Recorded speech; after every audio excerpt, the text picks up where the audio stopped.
Di Ramtha School of Mind, hari pertama ada 110 murid hadir. Dari 10 negara, ada India, Australia, Filipina, Malaysia, Kamboja, Hong Kong, Jepang, Amerika, Inggris, dan terakhir dari Iran. Saya satu-satunya yang dari Indonesia. Hari pertama perkenalan, masing-masing cerita jalan hidup mereka, masing-masing sharing, berbagi, sedetail dan serinci mungkin. Wah, seperti nonton film drama. Kalah drama Korea, kalah cerita India. Ceritanya seram-seram, menegangkan, taruhan nyawa yang hilang, dan anggota keluarga yang meninggal terbunuh. Hal itu menjadi biasa. Parah semua kondisinya. Ada yang usianya 55 tahun selama 40 tahun bekerja hanya untuk membayar hutang. Ada yang bangkrut berhutang dengan geng mafia. Ada yang dikejar-kejar triad dan dibunuh keluarganya. Ada yang ditipu habis-habisan oleh keluarganya sendiri. Pokoknya sulit dibayangkan cerita jalan hidupnya mereka. Bahkan 100 kali mendengar cerita masing-masing, 100 kali saya menangis. Saya tentu tidak boleh menceritakan rincian cerita mereka karena ini menjadi rahasia di antara kami. Di mana kami seakan sudah menjadi saudara sependeritaan. Common sorrow. Jalan hidup saya jika mendengar cerita mereka menjadi tidak sebanding. Tidak ada apa-apanya. Hari berikutnya sang instruktur menceritakan jalan hidup mereka. Sama saja awalnya kusut semua. Mereka berlima, masih muda. Yang paling tua umurnya 35 tahun. Namun rekening mereka paling sedikit adalah 6 juta Aussie dollar. Cabut, itu ucapan saya dalam hati berkali-kali. Pelajaran ini adalah pelajaran yang fair dan adil. Kenapa? Kami dilihatkan ATM mereka. Mereka tidak berdusta. Kenapa saya sebut ini adil? Karena instrukturnya yang 5 orang ini semuanya milioner. Jadi mengajarkan kekayaan dan kemakmuran diajarkan oleh orang yang milioner itu menjadi fair dilihatnya. Mereka tidak berdusta. Mereka tidak berdusta. Diperlihatkan keesokan harinya bagaimana uang itu ada bersama mereka, datang kepada mereka. Mulai melek mata saya. Mulai lompatan-lompatan kecil liar di otak saya berjalan. Gitu ya berkali-kali. Hari berikutnya pelajaran dimulai. Formasi setengah lingkaran tanpa meja. Pelajaran trespassing namanya. Teritori ego kami akan diterabas, akan di-cross, akan dilewati. Siap-siap marah, siap-siap tertusuk hati kami, siap-siap tersinggung. Kami peserta diberi pertanyaan, how is the money comes to you? Bagaimana uang datang ke Anda? Seluruh peserta mendapat giliran. Kalau disamaratakan, semua menjawab hampir sama, yaitu dengan bekerja. Sekali lagi, jika ditanya, how is the money comes to you? Maka rata-rata menjawab dengan bekerja. Pertanyaan berikutnya oleh instruktur, kalau Anda tidak ada uang, apa yang Anda lakukan? Seluruh peserta berbicara bergantian, kesimpulan, mencari kerjaan. Karena dengan bekerja, kita mendapat uang. Pertanyaan berikutnya, kalau Anda bekerja, apa yang Anda peroleh? Seluruh peserta menjawab, uang. Pertanyaan berikutnya, jadi begitulah cara kerja otak Anda. Untuk mendapatkan uang, Anda harus bekerja. Oke, kita stop sebentar. Ada yang salah dalam pernyataan di atas? Tentu tidak, bukan? Inilah pernyataan dan pertanyaan selanjutnya. Bisakah Anda tidak bekerja? Anda dapat uang. Otak saya kram, macet.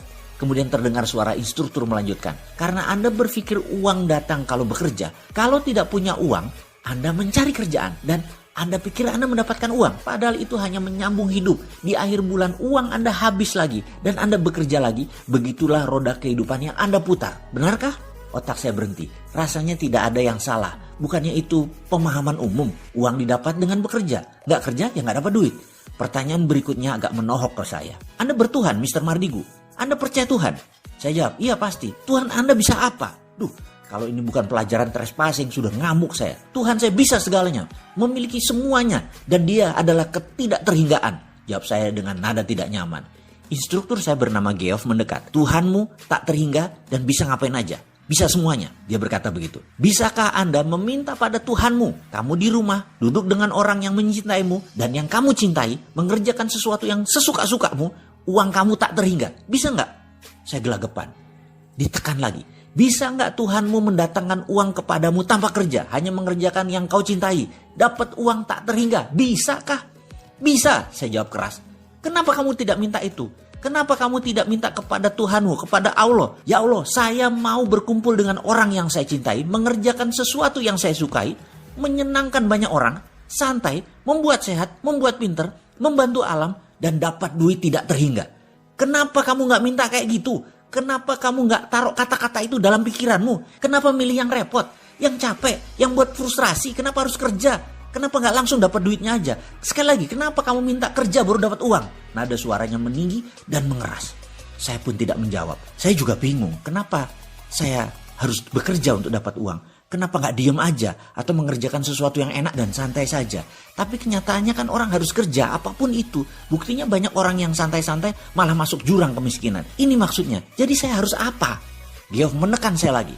Kalau Anda datang ke sini hanya mempertahankan dan mempertanyakan hal-hal dasar, Anda siap-siap kecewa.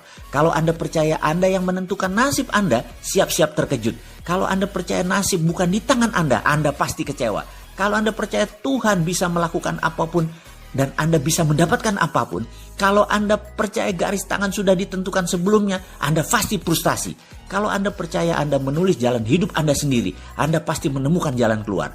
Kalau Anda banyak berpikir dan mempertanyakan metode pelajaran selama 7 hari ke depan, siap-siap angkat koper karena Anda tidak mendapatkan apa-apa. Kalau Anda pasrah dan percaya Anda sangat diuntungkan karena semuanya itu mudah.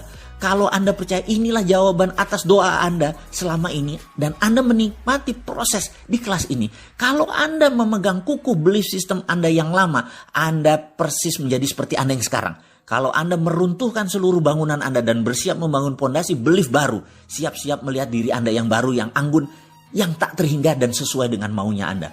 Kemudian nada suaranya melunak dan pelan. Anda kesini sudah buang waktu, membuang tenaga, membuang pikiran, membuang uang. Apa yang tersisa dari Anda hanya pola pikir saja. Kalau Anda mau membuang pola pikir tersebut, kita akan melanjutkan pelajarannya. Siap-siap akan sakit hati. Karena semua yang Anda pegang bisa dilepas dan harus dilepas. Bahkan kebenaran yang Anda pegang pun akan ditantang, di-challenge ke batas ujung. Diri Anda akan didorong ke batas yang Anda merasa apapun mungkin, apapun masuk di akal. Masa sih? Bagaimana bisa pernyataan dan pertanyaan logika belief lama akan ditantang? Kalau ternyata tidak teruji, rubuhkan belief system Anda tadi. Ingat, kebenaran yang terbenar adalah kebenaran yang teruji. Kebenaran yang terbenar adalah kebenaran yang tidak menyinggung siapapun. Dan kalau ada yang sakit hati gara-gara kebenaran ini, pelajaran kebenaran ini salah. Dan kebenaran yang paling benar, dia membela dirinya sendiri. Oleh karena itu sahabat, Anda sudah membuang waktu, Anda sudah membayar mahal video ini, Anda harus mendapat pelajarannya. Ikuti semua perintah-perintah ini sedetil mungkin, karena Anda pasti berubah menjadi Anda yang baru.